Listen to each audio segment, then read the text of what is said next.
యెజబేలు అనే మాట ఎందుకు రాయబడింది?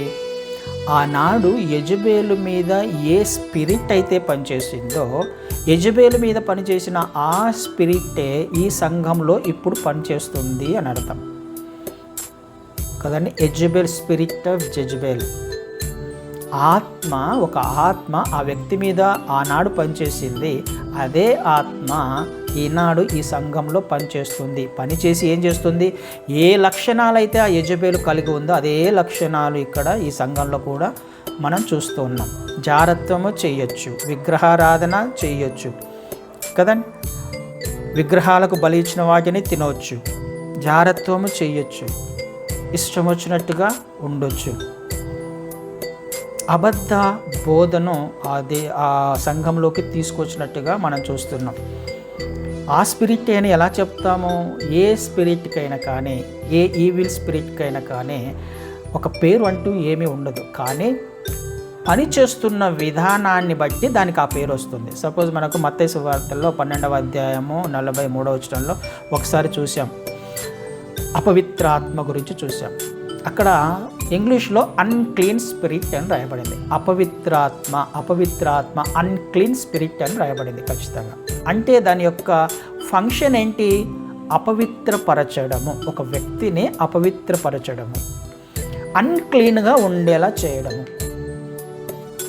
తన హృదయములో చెత్త చెదారముతో నింపుకోవడము కదా, తన జీవితంలో జీవము లేకుండా ఎండిన స్థితిలోకి వెళ్ళడము. ఈ పని అంతా అన్క్లీన్ స్పిరిట్ చేస్తుంది.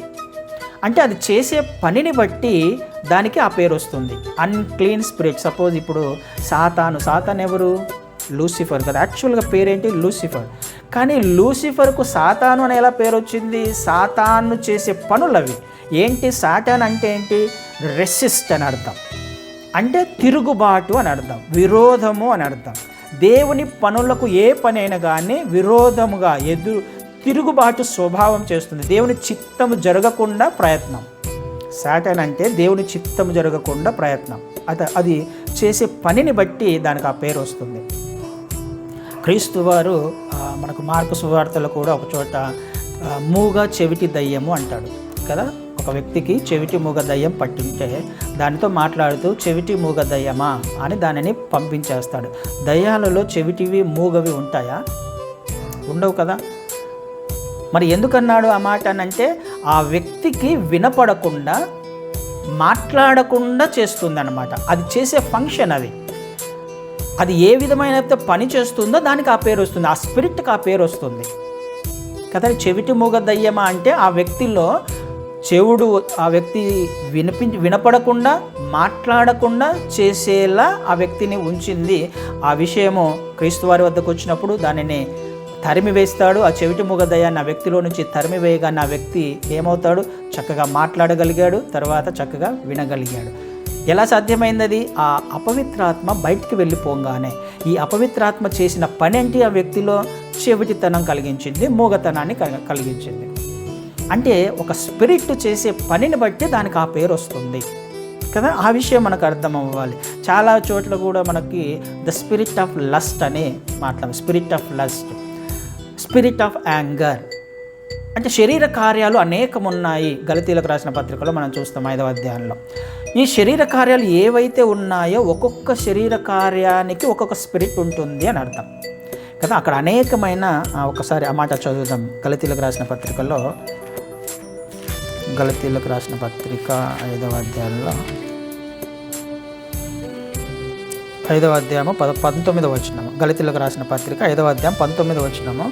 శరీర కార్యములు స్పష్టమై ఉన్నవి, అవేమనగా జారత్వము, అపవిత్రత, కాముకత్వము, విగ్రహారాధన, అభిచారము, ద్వేషములు, కలహములు, మత్సరములు, క్రోధములు, కక్షలు, భేదలు, విమతములు, అసూయలు, మత్తతలు, అల్లరితో కూడిన ఆటపాటలు. ఇవన్నీ ఏంటి? శరీర కార్యాలు. ఎలా వచ్చాయి శరీర కార్యాలు? ఇవి స్పిరిట్స్ అన్నమాట. ఇవి మనల్ని ఆ విధంగా తీసుకుని వెళ్తాయి, అల్లరి చేసేలా, కాముకత్వములోకి, ద్వేషము పెంచుకోవడానికి, కోపము పెంచుకోవడానికి, అసూయ పెంచుకునేలా. ఇవన్నీ ఒక వ్యక్తిని ప్రభావితం చేస్తాయి, ప్రేరేపిస్తాయి. ఈ యెజబెల్ స్పిరిట్ అహాబును ఏ విధంగా ప్రేరేపించింది? ఆహాబును ప్రేరేపించడం చేత తనను తాను సబ్మిట్ చేసుకున్నాడు. ఇక తను చేసే పనులు ఏంటి, మొత్తం ఆహాబ్ జెజబెలే చేస్తుంది, అక్కడ పనులన్నీ తనే చేస్తుంది. అంటే తన కంట్రోల్లోకి వెళ్ళిపోయాడు. ఆ స్పిరిట్ యొక్క కంట్రోల్లోకి వెళ్ళిపోవడం. కోపం ఉన్న వ్యక్తి ఆ స్పిరిట్ కంట్రోల్లోకి వెళ్ళిపోతాడు. అసూయ ఉన్న వ్యక్తి ఆ స్పిరిట్ కంట్రోల్లోకి వెళ్ళిపోతాడు. ఆ వ్యక్తిలో ఏ లక్షణం అయితే కనపడుతుందో దానికి ఆ పేరు వస్తుంది. The spirit of lust, the spirit of anger, the spirit of envy. ఇవి ఒక ఆత్మలోకంలో జరుగుతున్న సంఘటనలు.